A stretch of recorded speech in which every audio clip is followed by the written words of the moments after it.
So one of the questions I get asked a lot is, how do you buy homes at foreclosure? So the foreclosure is basically a home that's been taken back by the bank and they're putting it up to auction so people can bid on the property and then try to buy it. Sometimes the bank comes and actually tries to buy the property back, but in most cases, an investor is usually trying to purchase that property. Now, if the property doesn't get bids, then it goes back to the bank anyway. That process is different because you have to have cash. So what most people don't realize is that even though you're buying homes at auction, everybody sees this as sort of like the golden ticket to real estate. You're buying properties cash on the steps of the courthouse, sight unseen. You can go check out those properties, but most of the time they're occupied. You're certainly not getting into them. If you are, usually you're trespassing. So it's a very risky process. I've been buying foreclosures since about 2005. I bought my first investment property actually at an auction. And so the amount of money that you have to put down on that is different. It's changed throughout the years and it's different for every state. So in my state now, it's $20,000. So what happens is you go to the bank, you get a cashier's check, you write that cashier's check to the trust attorney who is doing the auction. They take that check from you if you win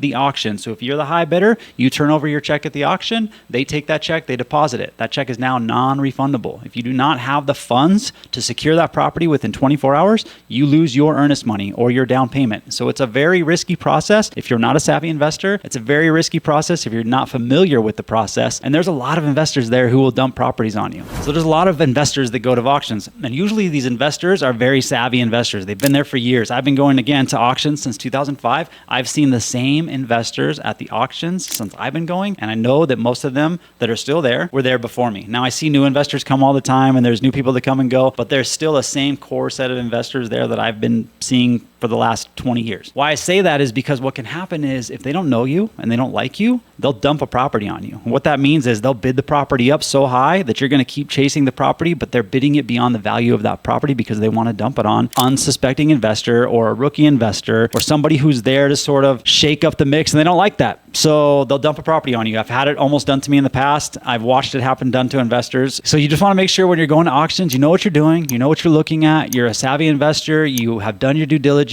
Here's the hard part with investing in auction properties. You put all this time and energy into investing into this property. The day of auction comes and that property is not going on the market. It's not going up to auction. Somebody saved it. An investor came in and took it. They filed a bankruptcy. There's several reasons why properties don't end up going to auction. So you could put all this time and energy into this property, think you're going that day, 9 a.m., you're getting ready to show up. You look and see what properties are on the list. That property's not there. So you wasted all that time. So you can spend a lot of time investigating properties that don't end up coming to fruition, don't end up going to auction. So again, this is a dedicated game. If you're going to be an investor at auctions into foreclosures in this type of process, you have to be an experienced investor. So take that for what it's worth. I highly encourage people to be investing in real estate like this. It's one of the ways that I got invested in real estate. But again, caveat emptor, buyer beware. Make sure you're doing your due diligence. Make sure you're not trespassing in the process. I've seen pretty sketchy scenarios where investors have been going on roofs of properties before they go to auction, knocking on doors. I mean, a lot of times these people are in sort of precarious positions where they're about to lose their property. And so try not to make it an even more uncomfortable situation for them. They're losing their home. I realize you want to get in front of them. You want to try to be the one that gets that property. I get it. But it's